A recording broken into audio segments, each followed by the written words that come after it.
think that our country's become desensitized to mass shootings.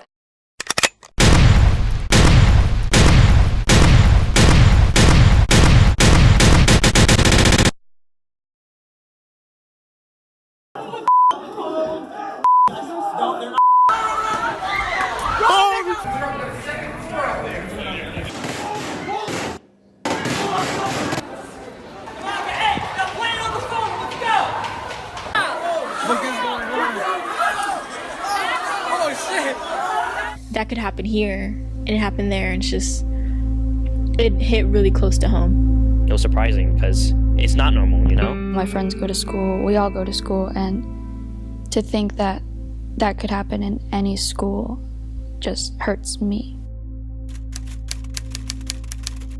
An armed assailant walked into Marjory Stoneman Douglas High School. He entered the freshman building and opened fire.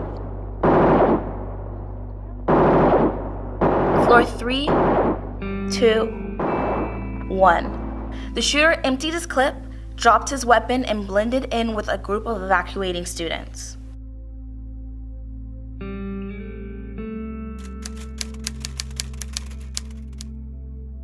January 20th, Winston-Salem, North Carolina. February 1st, Los Angeles. February 14th, Parkland, Florida. March 20th, Lexington Park, Maryland. April 12th, Raytown, Missouri. May 18th, Santa Fe, Texas.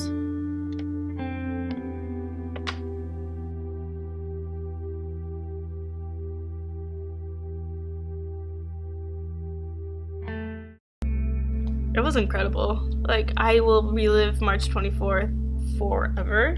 Let's stand together, let's march, let's do what we gotta do to make our people feel safe. Struck by the tragedy, the students of Parkland organized. Over a couple months, the survivors spoke in interviews, created hashtag, led school walkouts, and eventually staged a national march. A march for our lives. When do we want it? Now! What do we want? Gun control! When do we want it? Now! What do we want? Gun control! When do we want it? Now! Our message is clear. Our schools are not a battlefield. Guns don't belong in our classrooms. You know, just because it doesn't affect you doesn't mean that these lives and these people that are being slaughtered, like, those are just non-existent all of a sudden. They matter. Their mission statement declares, March for Our Lives was created, inspired, and led by the students of Parkland, but has since curated student allies of all ethnicities, religion, and sexualities across the country. We will no longer wait and sit for someone to take action and stop the epidemic of gun violence. They're the voice of the future, and don't get saddened if some of the bills on Capitol Hill aren't happening the way they want to, or even here at home. They can make a change when they begin to vote. We march for our lives.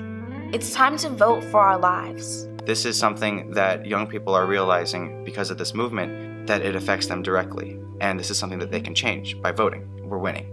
And to have our voices not only heard, but to demand that we be heard. This is not a blue or red issue. This is not an old or young issue. We demand leaders of all ages to take positions to help shape the future generations. This is an American issue. This is about the investment and security of lives. There is no one single route to the problem, nor one solution to fix it. A gun can take away your life. When you're holding a gun, you're basically holding a life. You have the power to take a life. That's a big deal. This conversation is obviously about more than guns, but we need to start somewhere. This is why we march.